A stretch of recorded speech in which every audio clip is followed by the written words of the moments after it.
Assalamualaikum warahmatullahi wabarakatuh.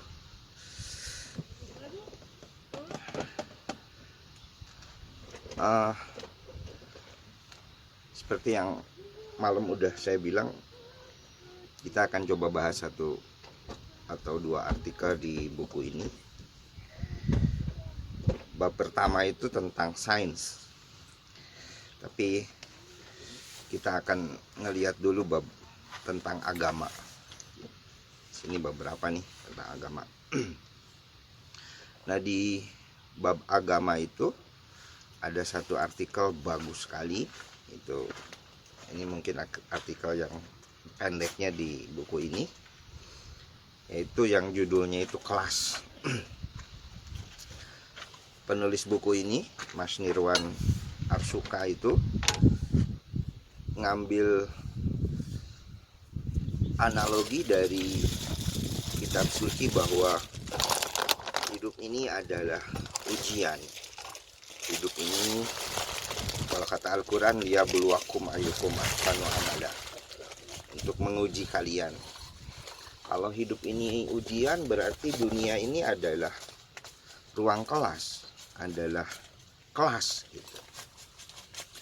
Nah, manusia itu mungkin ada yang masih kelasnya itu taman kanak-kanak, atau ada yang SD, ada yang sekolah menengah, ada yang sekolah tinggi.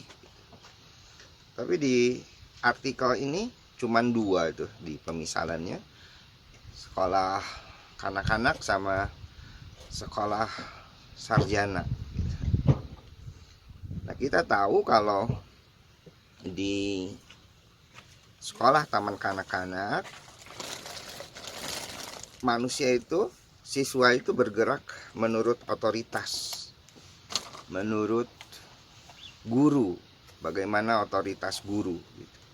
Jadi apapun yang dia lakukan pasti melihatnya gurunya, melihat guru.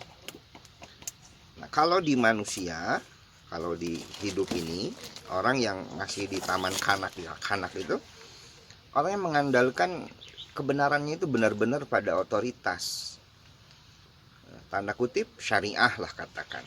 Jadi apapun itu, sampai bernegara pun harus dengan syariah gitu. Wajar kalau konsepsinya dengan syariah, karena hidup ini plural, akhirnya menjadi susah untuk toleran pada orang lain.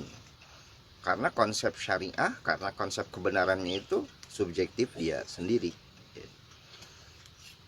Karena begitu ngototnya dengan konsep otoritas syariah itu, orang yang duduk di taman kanak-kanak ini, dia akan ngotot, dia bahkan mungkin sampai peperangan, sampai keributan gitu. Tapi orang yang ada di kelas sarjana, dia akan terus meneliti kebenaran, dia akan terus mencari kebenaran, dia akan terus mengejar kebenaran objektif gitu. Dia benar-benar mengandalkan rasionya, mengandalkan logikanya. Dengan terus mencari kebenaran objektif, maka dia akan toleran dengan manusia-manusia lain, saudara-saudara mereka yang sama-sama mencari kebenaran, sama-sama mencari kebenaran objektif. Nah, dari sana Bung Nirwan Arshuka ini ingin menyindir kita gitu. Kalau saya ngerujuk pemikiran Kant gitu, dalam pemikiran Immanuel Kant, manusia yang dewasa itu adalah, masyarakat yang dewasa itu adalah masyarakat yang hidup dengan menyandarkan kebenarannya pada otoritas rasio, otoritas akal. Kalau kita sebagai muslim gitu, sebetulnya bisa saja, bahkan mesti kita pakai itu, bahwa otoritas yang kita pegang itu adalah otoritas rasio, otoritas akal kita masing-masing. Sebab dalam Islam itu ada dua bangunan besar yang harus kita jaga. Satu, ibadah ubudiyah atau ibadah mahdoh, yang itu sifatnya doktriner, Itu sebagai identitas agama. Setiap agama punya doktrin yang konsepnya itu adalah hablum minallah, yang langsung otoritas dengan Tuhan. Nah, kalau itu benar-benar nggak bisa pakai logika. Kenapa sholat subuh 2 rakaat? Kenapa puasa itu bulan Ramadan gitu? Atau kenapa haji itu harus bulan Dzulhijjah? Maaf. Nah, karena itu sifatnya ibadah mahdoh, ibadah yang hablum minallah. Nah, adapun yang hablum minannas, yang hubungan manusia dengan manusia, itu kita bisa pakai logika kita, rasio kita. Benar-benar harus pakai rasio kita.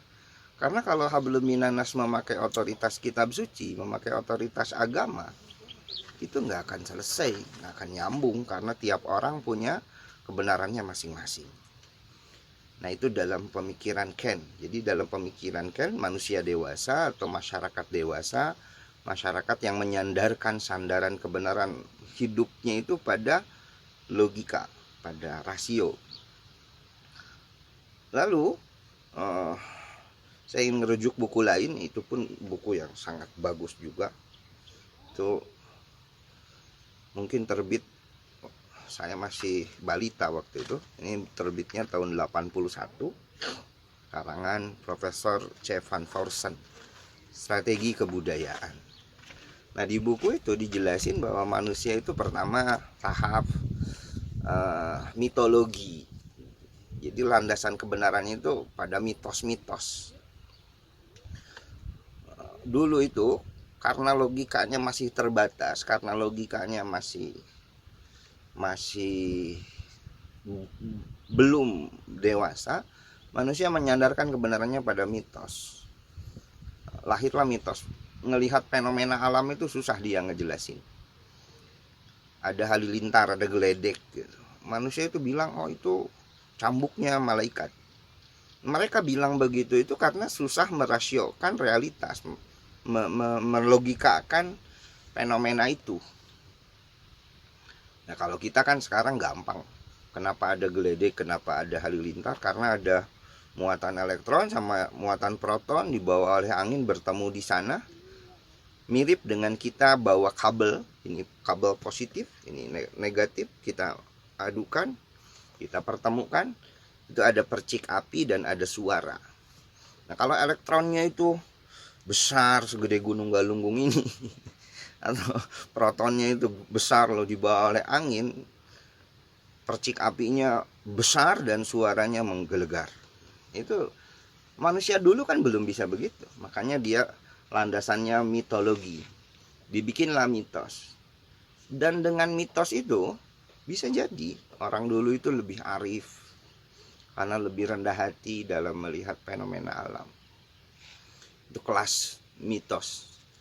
Kita juga mungkin sekarang masih terisi mitos-mitos itu karena melihat fenomena yang sudah susah kita jelaskan. Nah, lahirlah praduga, lalu praduga itu melahirkan mitos. Kedua, kata C.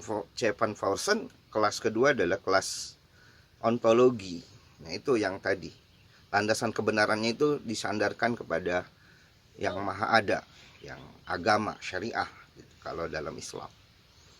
Nah, yang ketiga, yaitu kelas logika. Ini manusia yang dalam strategi kebudayaan, landasan kebenarannya itu memakai logika. Jadi apapun yang tidak masuk logika dia hindari, dia jauhi, dia hiraukan. Nah, kita gitu, kalau ngelihat surah Al-Mulk itu, alladzi khalaqal mauta wal hayata liyabluwakum ayyukum ahsanu amala gitu. Dalam memakai logika kita dituntut dalam kelas dunia ini untuk fastabiqul khairat gitu, falyatanafasil mutanafisun, kita berlomba-lomba dalam kebaikan. Ini bagus sekali gitu.